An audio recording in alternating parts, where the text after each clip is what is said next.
Hello, everybody. This is Ragini Anand on 1st of June 2021, speaking to you from a sunny London. The days are getting longer here, and today, Tuesday, it's 7th waning moon. There isn't anything of great significance cosmically or planet-wise that I can talk to you about today. So we're going to be talking, or we have been talking, of 8 topics, have we not? That comprise the Wheel of Life in 2 parts.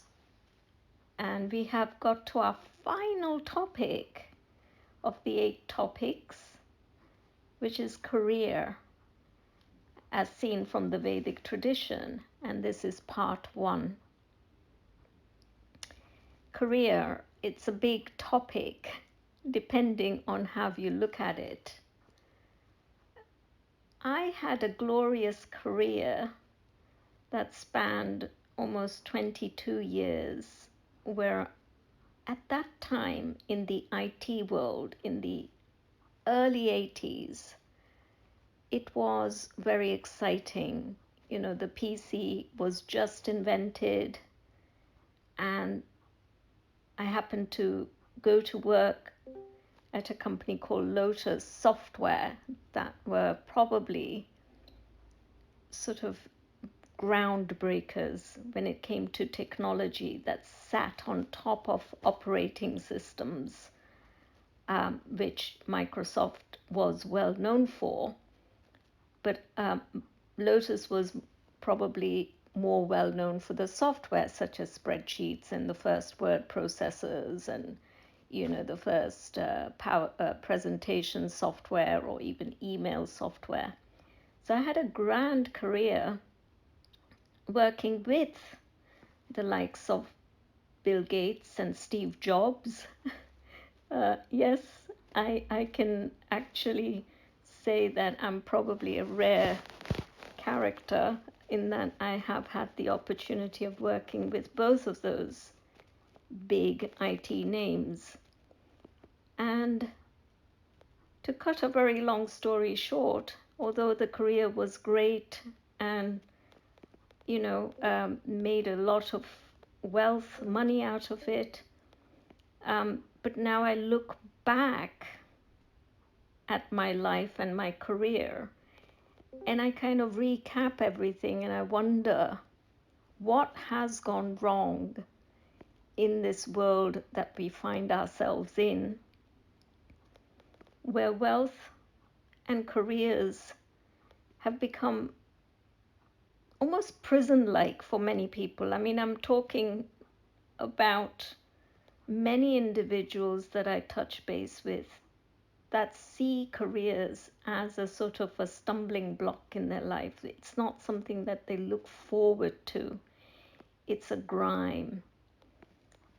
And so I wanted to kind of look back and say, well, what are the 2 modes of operation? And I've lived in both. And it's very interesting for me to be able to compare the 2 now at this stage. Over the last 10-15 years, I've stepped out of the corporate world and noticed that there is another way of being and living and existing and developing a career. So I hope I'm going to find people are going to find it useful. But let's look at these 2 modes of operation, of which one is definitely the Vedic view of things. So whether we look at career or any other topic in the Wheel of Life, in summary, whilst we're on this 8th topic, our final topic, there is a summary, okay, of what is the Vedic culture view and what is the progressive culture view of life. So one is very consciousness based, And what does that mean? That sounds a bit arrogant. No, it's not meant to be arrogant. It's focused more on the inside, inwardly focused culture. It's more subjective in nature, looking at my world. And the mode where being is of prime importance. Okay, so that is one way of looking at the world, the subjective, the inwardly focused world. And of course, the opposite view or the other mode is the material based, outwardly focused, objective in nature, looking at the world, not my world. So objective and subjective, two very, very different modes of operation. Now, in the progressive world, the being is not of that much of an importance. It's doing, which is of prime importance, as we spoke at great length about this being and doing culture in a previous discussion. And the doing is monetized. Okay, so in the progressive culture, you make money by doing, and you make money by doing, which is monitored. So you're basically an output machine. If you output something in time, and you measured on time and output, and then that is what your currency model is based on. So it is a monitored world, whereas the Vedic being idea of careers, the being is monetized. Who you are as a being, your merit is monetized. And it's something that's not monitored, it's maintained. Very big difference between a model that is monitored and maintained. We're going to come back to these two terms a little later. So these two models exist, and of course there are shades in between, but we are talking here about, if you look at the core values of the Vedic system and go back in time when it was allowed to flourish in a way without the opposition from a progressive culture, then it was very much consciousness based, very much inwardly focused, very much being focused. It created careers that were being focused. And we will see what the differences are, and then we will be able to see where we have gone wrong, hopefully. So one model focuses on careers that allows the being to be drawn out. Okay, it's about drawing out. The Vedic culture draws out because it's inside, and the inside has to be drawn out. And we're almost always in the progressive culture. I think you will recognize this. In any kind of early situations, contacts with people, you will be asked, what do you do? What do you do is about the second or third question after who are you? What's your name? People will ask you, what do you do? The doing defines us in this culture, in the progressive culture. Our status, our fame, our remuneration, our lifestyle has something to do with what we do. Whereas in the Vedic culture, maybe the second question that people would ask would be, what are you being? Who are you being? The being we were would define us, our status, our fame, our remuneration, our lifestyle. It's a very different model of operation. Now, needless to say, then, the schooling systems, which are the precursors to careers, are starkly different. So let's look at how the schooling structures would be defined in these two cultures. What would they look like? Well, let us look at the Vedic system first. I know there's no country really that operates a Vedic culture because the Vedic culture lost all its territory. There is nowhere, not even India, is a Vedic system. Okay, that was all taken away from the invaders, and the progressive systems were put in place. But let's say if you were to go back in time when Vedic culture existed in the 56 or so nations, what was their schooling system? Well, the schooling system was based around a guru-disciple, a gurukul system. It's called gurukul. Schools were called gurukuls, schools of gurus, okay? And the structures for learning were set up. Learning was done by transmission. Now, this is a whole science that we still don't understand fully yet. It wasn't based on books per se. It was the guru was the conduit, somebody who had figured out a way to become enlightened through a transmission from their guru. They were able to then transmit their enlightenment quality to their disciples. So it's a transmitted form of learning. The way I like to talk about this or think about this, so the analogy would be that, it's like a light bulb. You can get a 10 wattage bulb and the light you cast out will be 10 watts, so it'll still be dark. But if your light is increased somehow to 50, 60, 100, 150, 200 watts, you're going to have more light.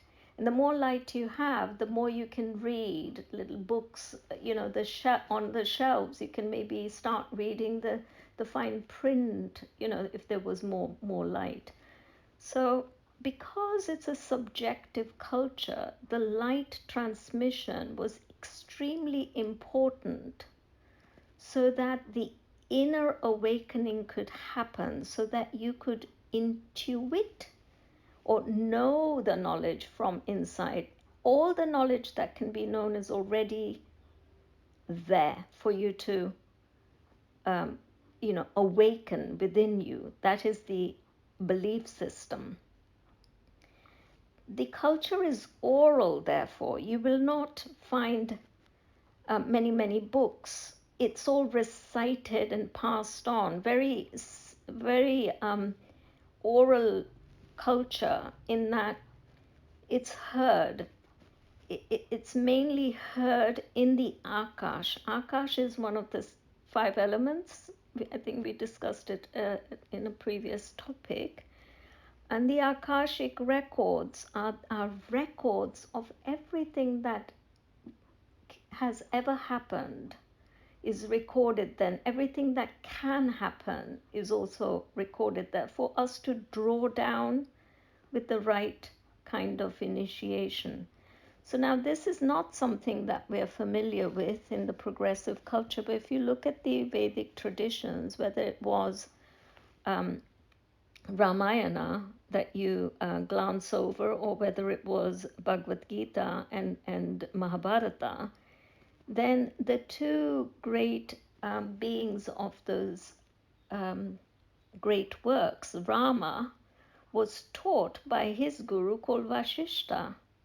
He went to school, a gurukul, at a very young age. I believe it was 7, when he went and learned under the tutelage of one of the 7 great sages called Vashishta.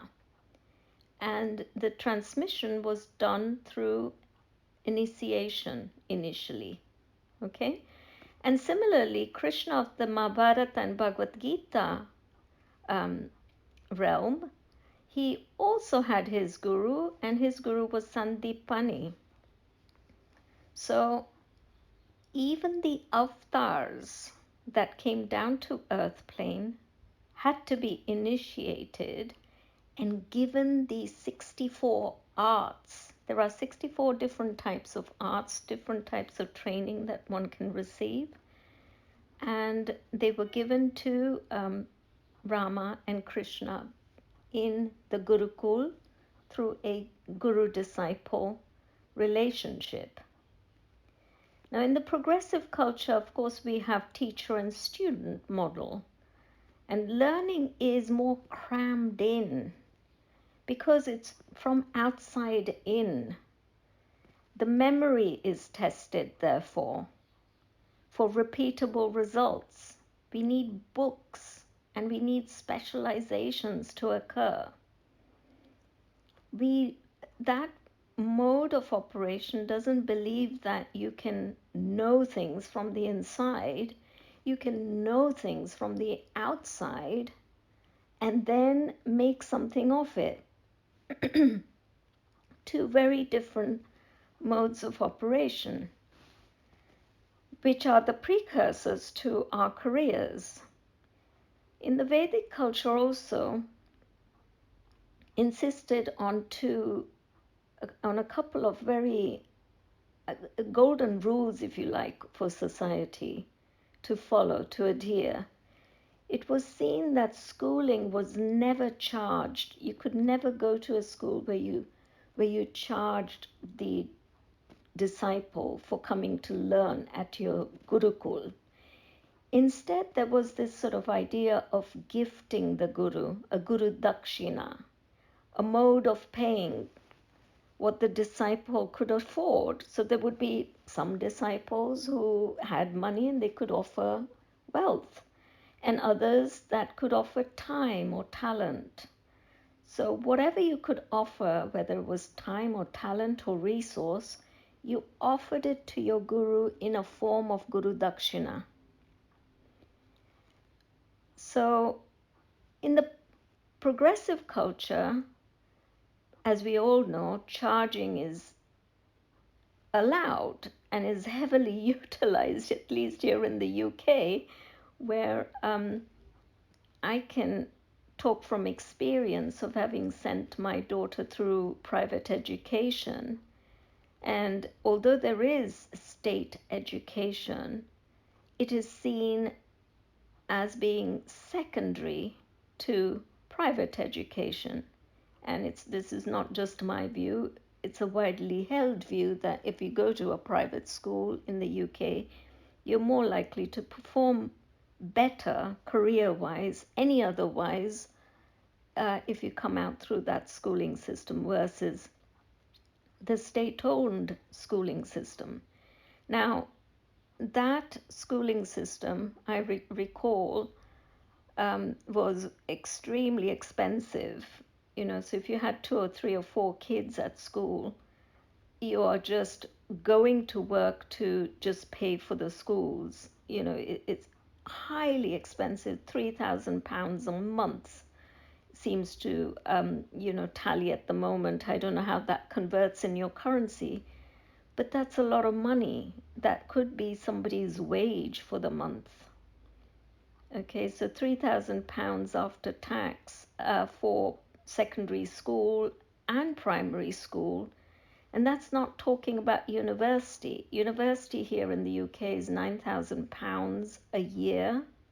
And that's not taking into account the costs of, your flat and your food, etc. You can factor in, close to 3,000 or 4,000, maybe £5,000 a month if you do all the math, to send your child to university. It's a lot of money.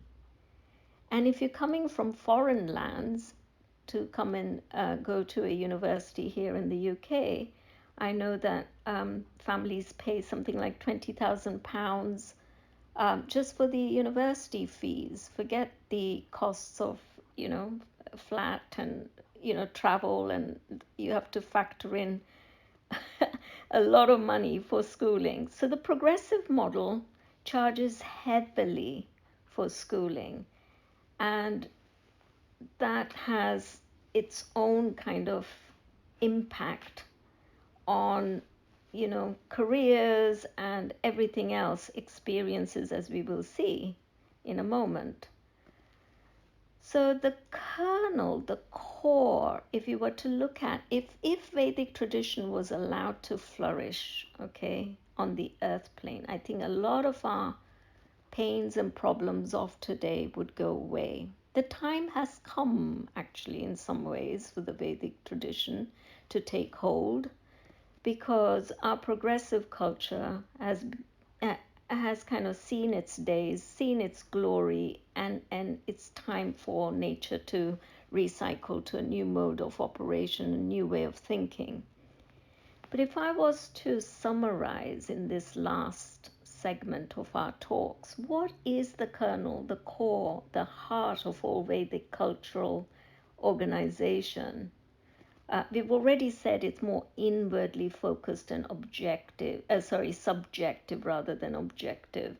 But there are 4 ingenious, cleverly designed guiding principles that I've only just come by recently through the work with my guru, which just really amazes me that the know-how was so beautiful and so incredibly crisp in thinking and so deep.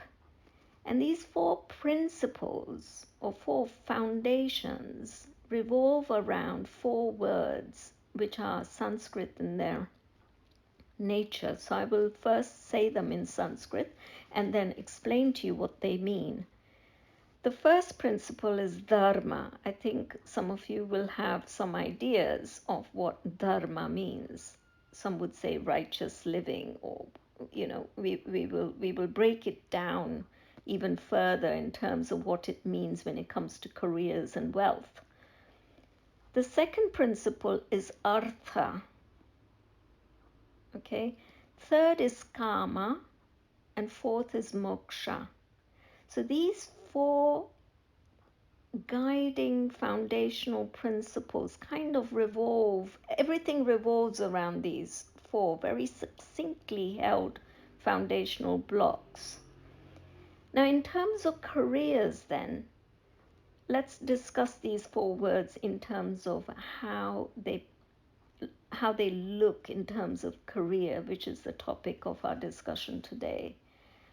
Dharma means creation of wealth, and therefore the careers from which that wealth is derived, that are always managed and not monitored. If you have a system where wealth becomes monitored, then we get into all sorts of problems. So you just stay with me for a while. We are incredibly monetized, monitored culture. It's not self-managing system is what I'm getting at. Okay, the careers are not, or the wealth is not self-managing. It's highly monitored. So we have, taxation, we have, treasury, we have interest rates, we have all sorts of banks and funds and monitored stocks, and all of these things are monitored to be monetized. Now, so dharma, if you were working on a dharmic career, it would be managed, not monitored. This is something my guru teaches beautifully in one of his satsangs, which I have held on to and really tried to understand it deeply. And doing this talk has made me kind of analyze it even more deeply and understand it a little bit more. Now, the second principle, artha, means Wealth and therefore careers are designed or generated to share. Okay? Artha, in another way of explaining it, means giving meaning, giving artha. Artha means meaning. Okay, so your wealth, your current career will only have meaning when it is designed and generates wealth to share. It's created to share. It's money that is a currency rather than treasury.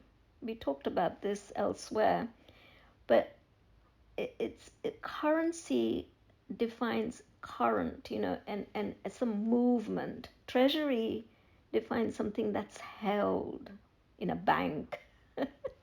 Yeah, currency just keeps moving. It's designed to be shared. So artha, is very important in defining what kind of careers you should build and where you can derive your currency, your wealth from. The third principle is karma. Now, karma means careers that are designed to share wealth that generates wealth. Now, this is a bit of a sort of a difficult one to get your head around, but it's like a gifting something that keeps on gifting. Yeah, a gift that keeps on gifting. So karma is experienced when it's careers that are designed to share wealth that generates wealth. So that's the next step up in the Vedic culture. So you can do dharma, then you can do artha, and then you do karma as you progress down your career path. And finally, if you do all those three properly, then by the time you go through dharma, artha, and karma of your career life, you begin to experientially understand the underlying oneness of things, oneness of life. And that evolution is what we call moksha, or liberation, or the satori moment. The full feeling of completion and fulfillment. It's conscious careers creating conscious wealth, which is circulating a current or currency. Everything is energized with it. It's pro-life. It keeps going. It just keeps serving. It keeps giving. Whereas I think in the progressive culture, we've been too heavily focused on treasury, creating a bank between those that need the currency and those that generate currency. A bank. A bank means like a big fortress, doesn't it? It's not just the word given to bank, but it's also a fortress, like a dam.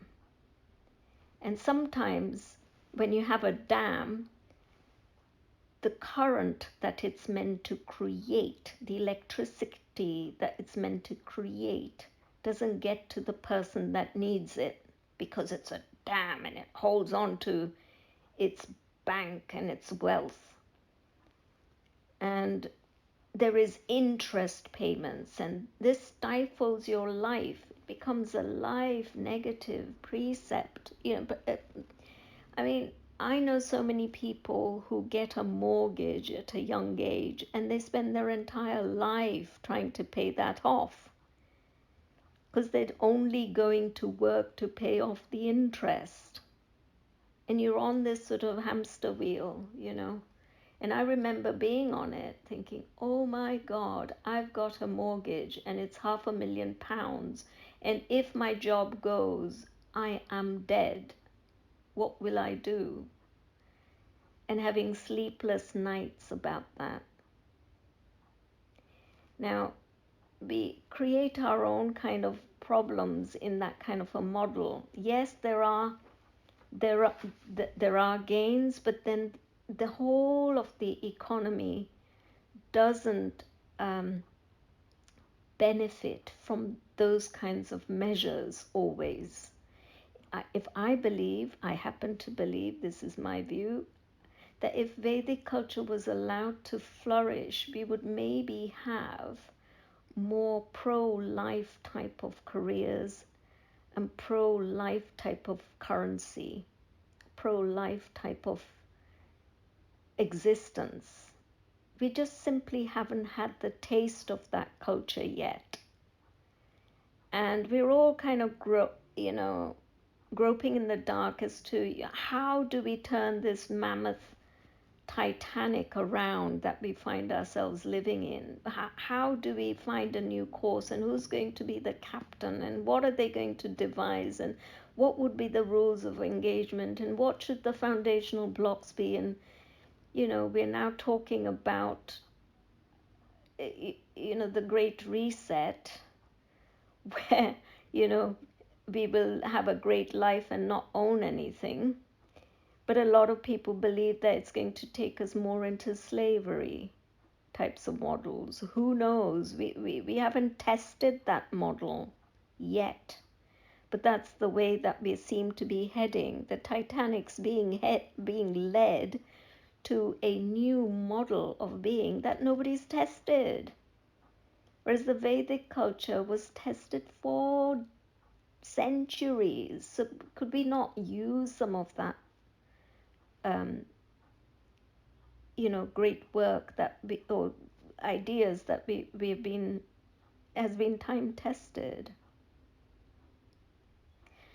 So the preparation for careers is fundamentally different in both modes of operation. As we've seen, the schooling is different, the careers therefore are different, the type of wealth you create is different, the type of experience you're going to have is different.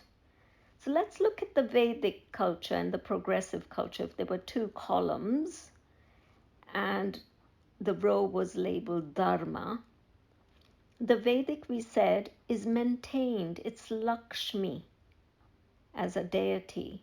The deity in the Indian tradition that creates Vedic dharmic wealth is Lakshmi, which is a currency. She's moving. She moves.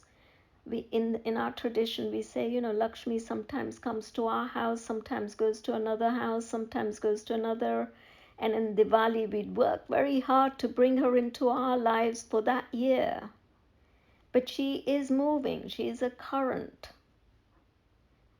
Okay, in the progressive culture, dharma, if there is such a thing, is monitored. And it's Kubera style of money. Kubera, the great treasurer. Kubera is also a deity, but he is the treasurer, and you have to go to him, beg for him to release some money, and he will do it if he likes you, and if he doesn't, off you go. He's not like Lakshmi, who just goes whether she likes you or not. Kubera is very much, fierce in that way. Now, if you look at Artha, in the Vedic tradition, we said that it's the wealth and therefore the career that are designed to share your wealth. But in the progressive culture, you earn for yourself and you save. You put your money in a treasury, whether it's bonds, whether it's bank, whether it's paying off interest, you're just putting it into that Kubera box. If you look at karma in the Vedic tradition, where you are doing this gift that goes on giving, you're creating careers that are designed to share wealth that generates wealth. And wealth is an important ambiguous concept which we've discussed in another section. I'm not going to redefine it here, but wealth, what it means to me, may mean very different things to you. But karma, in the Vedic tradition, is a gift that goes on giving. In the progressive culture, karma is create careers that pay off interests and loans. You're working all your life basically to just keep playing Kubera. Kubera just keeps making his pot bigger and bigger because he's giving you money that he doesn't have and charging you interest for it often. And the last row is moksha. So in the Vedic tradition, it's liberation, it's the fullest form of evolution. In the progressive culture, that last rung would be the retirement plan and your health care plan, and you would pour in more money, into a bank that give you retirement. But in the Vedic tradition, the moksha is you've now gone through dharma, artha, and kama, and you feel liberated, you feel fulfilled, you're having a satori moment. It's been an experience. Your analogy of you is like seed, like you were a seed that kept on producing more seeds, gift that went on giving. In the progressive culture, you're more like a dam, you're a treasurer, you give when you want to give, right? So these two cultures, very different. Now let's look at what kind of careers you might have. It was very interesting for me to do this exercise because I thought, oh my goodness, yes, it generates completely different careers. If you were a culture that was designed around dharma, artha, kama, and moksha, it would be okay for you to create healers in your camp. People who just healed others, through some mechanism. You'd create farmers. You'd create temple staff. You'd create gurus. You would create small businesses, very small family-run businesses. You would have crafts and arts and dancers and weavers and sculptors, and everything's handmade and everything's shared. Okay, and lots of pro-life kind of businesses, life active businesses. None of this sort of slacking off and enjoying wealth and going on a golf, holiday for years on end. Those kinds of careers that keep on doing karma and artha and dharma. In the progressive model, you would have doctors, supermarkets, multinationals, globalization, communication, transportation, mechanization, all machine made, the sort of mechanical world that started under the Industrial Revolution of the Victorian period, when we created the Suez Canal. That was a kind of the first step towards this sort of very progressive culture of everything moving around, lots of trains and planes and lots of that stuff, and we've seen all of that for the last 300-400 years, and we've now coming to up for a gasp of air, like where are we going with all of this deforestation, planting, taking away ecosystems, just ravaging the resources of the earth plane. So it's known as progressive culture, but it doesn't feel very progressive at the moment, does it? But these careers are starkly different, and I believe that with what's going on in the world right now, we're all aching for manifesting things to share, and it's and manifesting so that we can share in a way where we can have a loving experience, and that is our true wealth. Wealth redefined is when we manifest to share. That's what we're all craving for, I believe. Wealth is a term given to the perishable in this model and is not possible to be held. You can't hold it. If you hold it, if you hold wealth, look what's happening in our world where the 1% are holding 99% of the world's wealth. Look, that is the Kubera model. It's stifling us. It's not being current. It's not circulating. That wealth is unconscious. The punya that we spoke of in the previous talk, punya, the cosmic currency, in the Vedic tradition, wealth is perishable. Wealth will go. Okay, that's what that means. Wealth will go. So don't hold on to it. Keep it moving. Punya, however, will not go. It's imperishable wealth, which means you take it with you. It's the only thing you take with you when you die, which is a career designed on these principles we spoke of, dharma, artha, kama, moksha. That will generate punya, the imperishable wealth, the conscious wealth that was used to generate pro-life models of living, that actually gave others, that served. Rather than getting, it was giving.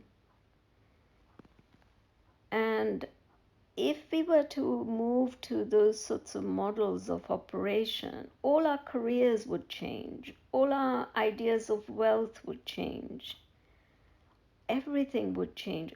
Our experience, more importantly, would be so fulfilling. We are all birthing, I hope, that kind of a culture where it has to be sustainable. Sustainable is another word for this model. The Vedic model is a sustainable model. If you were really looking for a truly sustainable model, I guarantee you that you would have to look at dharma, artha, kama, moksha. You wouldn't be able to design a sustainable model without those principles, those beautifully guiding principles that were given to us in a sort of such a succinct manner that even in your sleepwalk, you could say, am I making money that is dharmic, arthic, kamic, mokshic? If those are the words, but I've just made them up. You would be able to always stay within the boundaries of what it is to be sustainable. What is a gift that goes on giving is another word for sustainable, isn't it? To be seed-like. Seeds are always giving. It's amazing how one grain of rice can make millions of grains of rice, which can make billions of... It's exponential in the way it gives. And that's how we need to model our careers. We have to emulate nature. Emulate nature and its sustainability qualities, its amazing organic qualities. And if we were to design our careers and schooling and our way of living and our lifestyle around those kinds of thinking, we would suddenly see the birth of golden age on this earth plane. So perhaps that's where we're heading. You know, we're COVID's taking out thousands and thousands of people, you know, because population's just gone out of control. You know, yes, we've had a lot of great things that happened through the progressive culture. We developed medicine that could keep us going forever. Antibiotics was a great achievement. We, had transportation which made us go here, there, and everywhere. We were able to deforest at great rates. We had to have supermarket. We had transportation, refrigeration, you name it, everything. But now we can't sustain it. That model is not sustainable. It's not a gift that can go on giving. So perhaps population culling needs to happen. I'm not saying I'm looking forward to that, but I'm saying, look, I'm ready as well, because if I become a tax on the resources, then please take me away, dear Lord. It's not sustainable. So when that's all happened, maybe there will be a gift that we will, move into a new mode of operation and birth a very beautiful, sustainable culture. I hope it's not going to become slavery orientated, where 1% controls the other 99%, which unfortunately I think is probably more likely than my dream of a Vedic culture. But, this is all very controversial but very timely discussions for all of us to be exposed to, so that we can, wherever our influence circle is, even if it's 2, 3, 4 people, we can start talking about real sustainability. Vegetarian lifestyle, dharmic lifestyle, artha, kama, moksha. These are the ladders in a career that we can climb, that our lives become a gift that has kept on giving and was sustainable. Therefore, right now we're not living a life that's sustainable. We've just raped the earth plane. We're a consumer, full stop, and that's it. We just go on consuming, go on raping, go on pilfering, go on taking, get this, right? So now, as my final thing, then, the deity of choice in the Vedic culture that will give us not only wisdom but the right knowledge, dharma, artha, kama, moksha, the right kind of education. The goddess of education is Saraswati. So the deity of choice for this section, I believe, would be Ma Saraswati. There are 3 mothers that we revere, goddesses: Parvati, or Durga, she is otherwise known as, or Kali. She's also known as Kali, the destroying mother. The mother that destroys negativity is Durga, Kali, and Parvati. And then you have Lakshmi, who we all know is the goddess of wealth. And then you have Saraswati, the final frontier of a 9-day goddess celebration of the Vedic tradition, which is Navratri, which we've spoken of. When you've got rid of all your negativity, created conscious wealth, then the last place is wisdom, isn't it?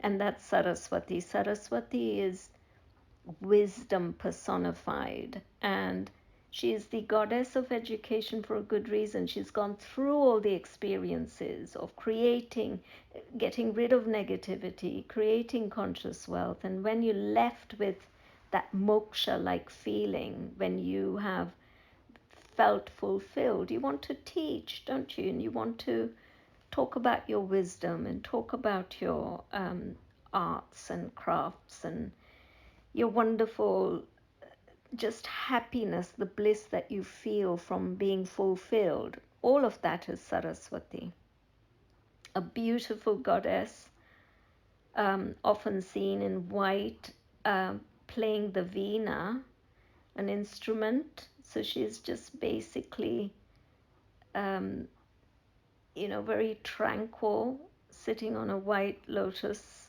and the goddess of education. A lot of people ask her for boons, for exams and exam results and all that sort of thing. But I take it deeper than that. I think that Saraswati is there to give you the consciousness of dharma, artha, kama, moksha. She feels moksha most beautifully. The feeling of having been a gift that has gone on giving. Education is a gift that goes on giving, isn't it? If used properly, if it becomes sustainable.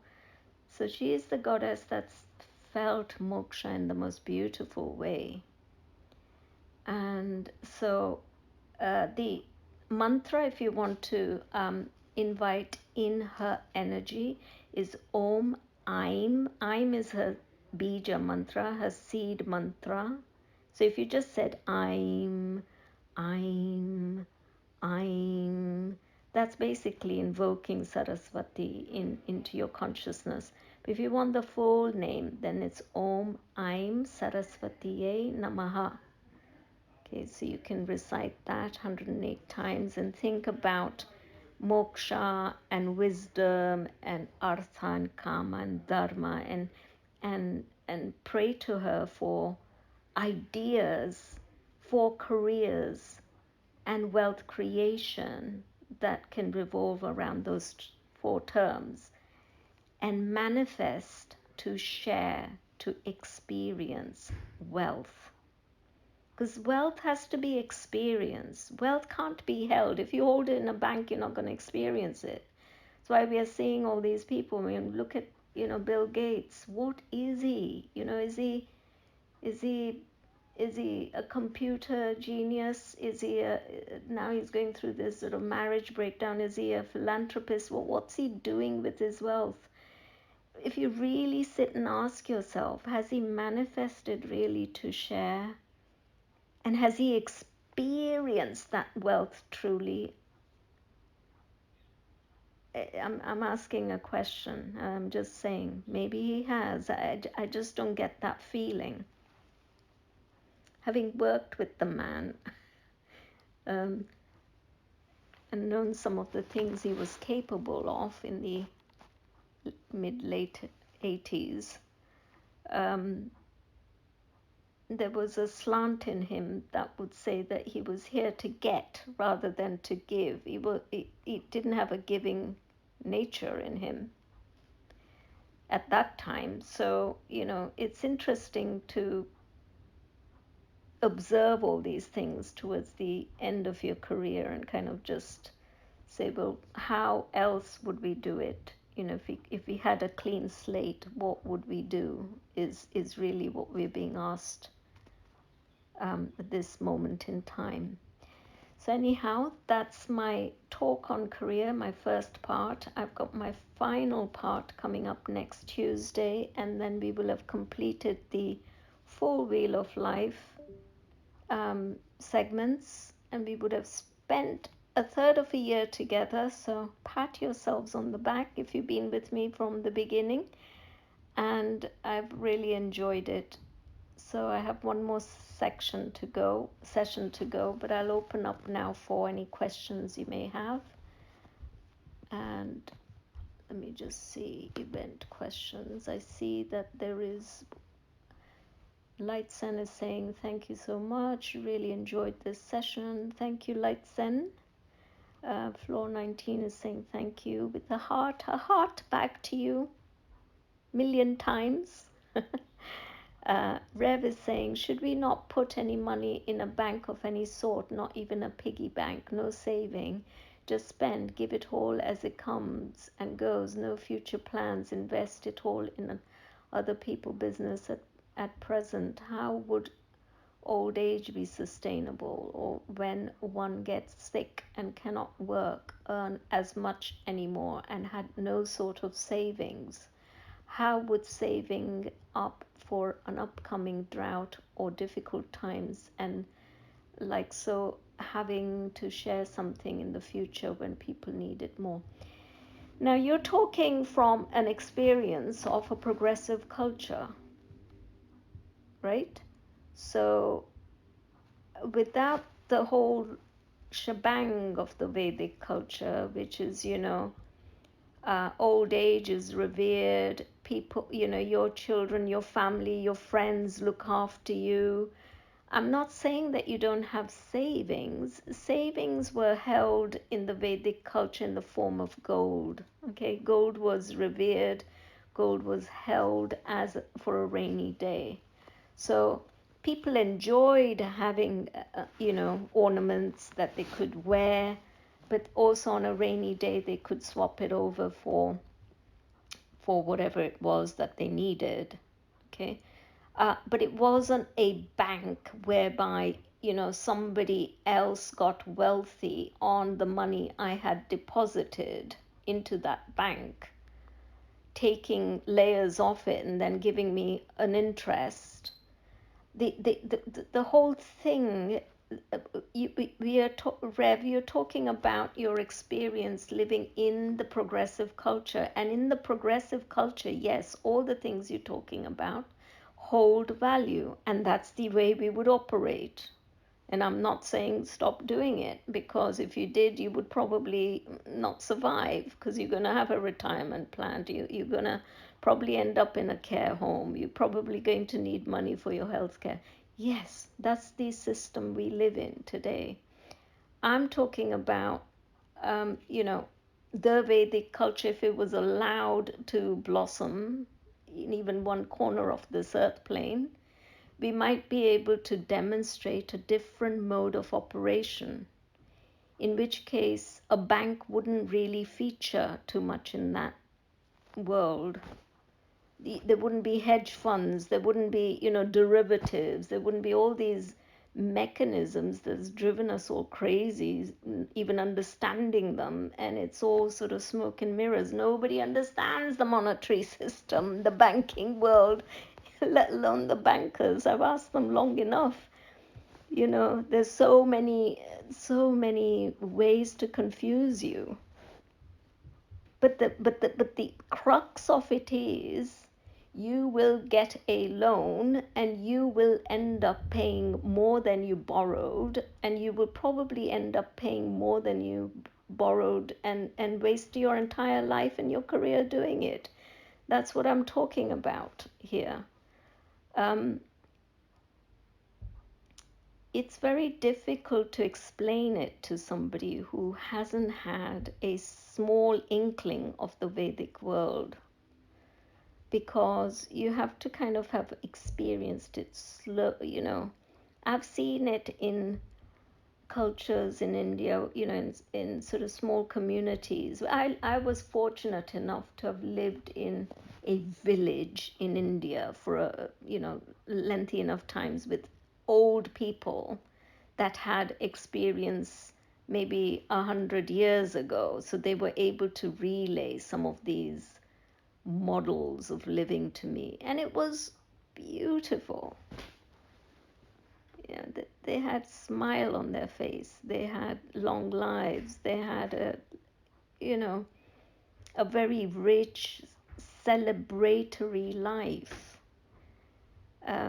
They had maybe few possessions, but boy, oh boy, did they enjoy everything they had. And I'm sure in the progressive culture of the recent years, I'm sure in the West, if we go back, even in 60s when I lived in America, where if you went to Blue Ridge Mountains and looked at communities there where one family would have 7 children and the mother would have one bathroom, and they had all this incredible ways of living, that was there as well. It's just that we've moved so far away from that now. That's all I'm saying. So you're saying, okay, thanks for clarifying. But I ask because I believe it's possible to live, possible to live a such Vedic life even in a progressive world. It's not that easy to live a Vedic life in a progressive world. There's always going to be a clash somewhere.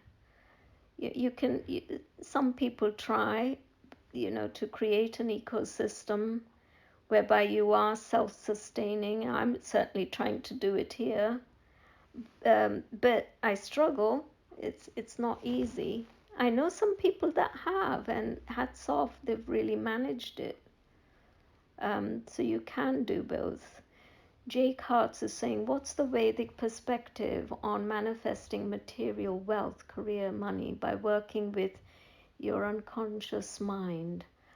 I'm talking about law of attraction and all that stuff that magic practitioners work with. Is that something that occurs in the Vedic tradition? Yes, I think in the Vedic perspective, you can manifest whatever you want. Wealth, career, money. Okay, but it has, and coming from the unconscious mind, that's where it comes from. When we talk about consciousness, it has subconscious, unconscious, conscious. It has all the states, right? Of which I believe there are 25 states of existence, okay? Without going into them all here, you can look them up. There is the waking state, there's the dreaming state, there's the waking dreaming state, there's all these states of existence, of consciousness, okay? And you can create the wealth and career, but it's saying that that's not the only thing. That if you're living within the world, which is punya or cosmic currency led, which is an imperishable wealth, then you have to organize yourself in a way that we just discussed, the dharma, artha, kama, moksha. So it's trying to put another layer on top of how do you create your wealth? What should you do to make it conscious wealth?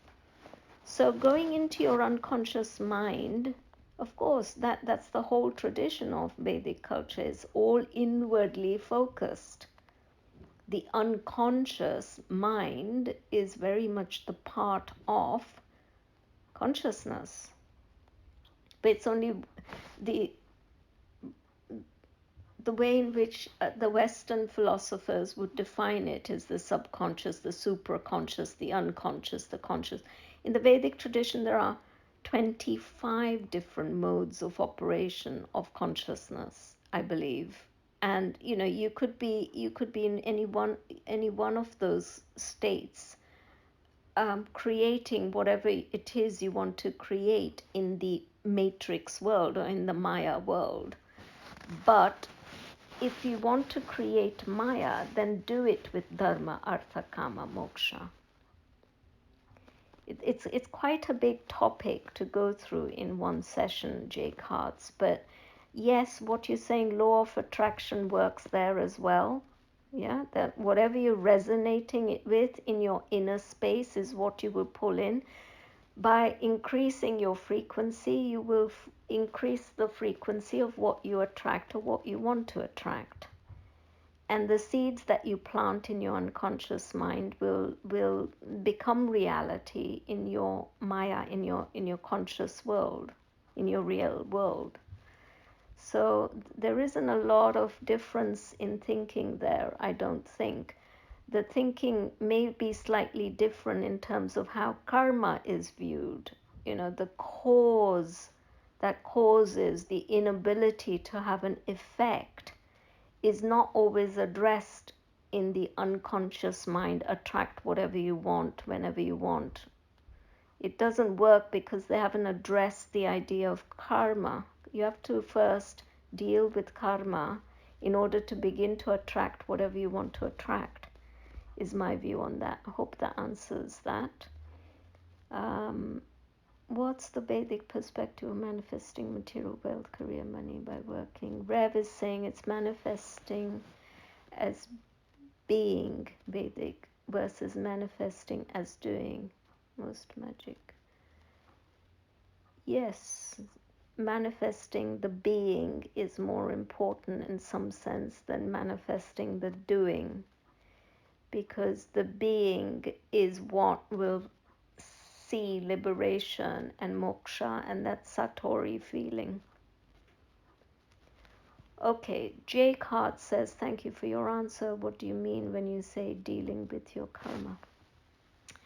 So, dealing with your karma, if you have had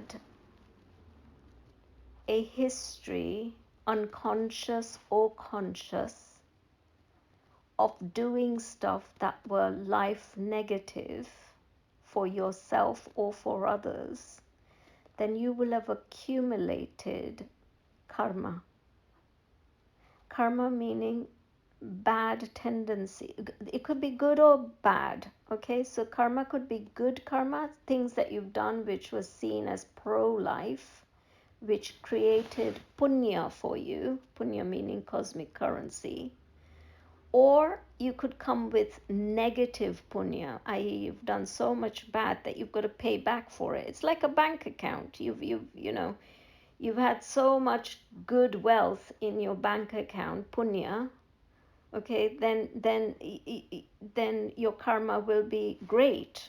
But if you've come with, being lustful, jealous, always anti-life, then you'll have negative karma. So you'll have a negative punya currency in your account, which means you're going to have a life which is going to be very difficult. And yes, you could sit there and try and attract, by closing your eyes, and I'm going to just attract whatever I want to myself. It's not going to work because that karma will cause a block. So that's why a lot of those New Age thinkers have been around many. They don't get there because they haven't dealt with they haven't developed increasing levels of imperishable wealth or punya, cosmic currency, good karma. It's a big differentiating point between the two cultures. But an important one to get your head around, because the day I dropped the idea that karma, I used to believe that I would just sit and manifest. It didn't work for me. I kept doing all sorts of techniques. Then with my first guru, Dr. Pillai, he made me work on my karma. I had to develop, become conscious of my bad karma and do rituals to clear it, to earn punya currency, imperishable currency, before I could move on, or before I could start seeing some measurable changes in my life. And after I did that, synchronicity started to get incredibly regular, whereby I knew that karma had dropped. We're always creating karma, though, bad and good. Everything we do has a positive or negative karma. It's a daily practice. It's a conscious practice of doing things that will earn you imperishable currency. Something that makes your soul say, yes, that was a good, well-deserved action, really something well done. You feel really fulfilled. It could be feeding the hungry. It could be, that you have not had jealous thoughts in your inner space, that you've loved unlovables. Anything like that is going to create imperishable currency in you. So I hope that answers that, Jake Hearts. And what do you mean?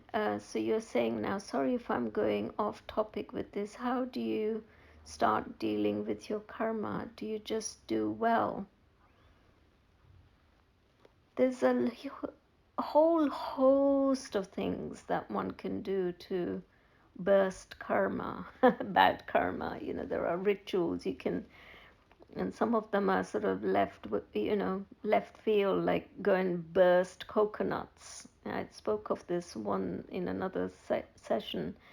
One of the techniques is to, a coconut is a surrogate sacrificial object, is able to take our dark sides, dark energies. So we can consciously say, please move all my bad karma into this coconut. Please, dear coconut, you're a sacrificial object. Please take that away. That's my conscious talk. Please take it, and thank you for being on this earth plane so that I can do that. And then you crash it, you break it, and that's one way of breaking your karma. I know it sounds crazy, but I'm telling you it works. Because it's a conscious thought that's saying that it's the admission that you may have had done bad in the first place. A lot of people don't believe they've ever done anything wrong. That's the biggest problem, okay? Because they think they're squeaky clean. If you were squeaky clean, then you wouldn't have the repeated patterns in your life, bad relationships, bad wealth, bad health, bad, it would just flow to you magnetically. So the first step, I believe, is to admit that you may be getting in your own way of attracting what it is you want to attract in your life. So it's a big topic, and I think, there's a lot of, you're saying, by the way, your answers are very clear. Thank you. Thank you, Jake. I hope it helps. Do look into karma removal programs. Either Dr. Pillai runs many. There are so many masters that run programs that teach you how to deal with your unconscious karma that you don't even know you have. It's a blind spot. So first of all, somebody needs to shed light on that blind spot and say, hang on, you're not as, blind as you think or clean as you think. Look at this dirt here. Let's go and clean it.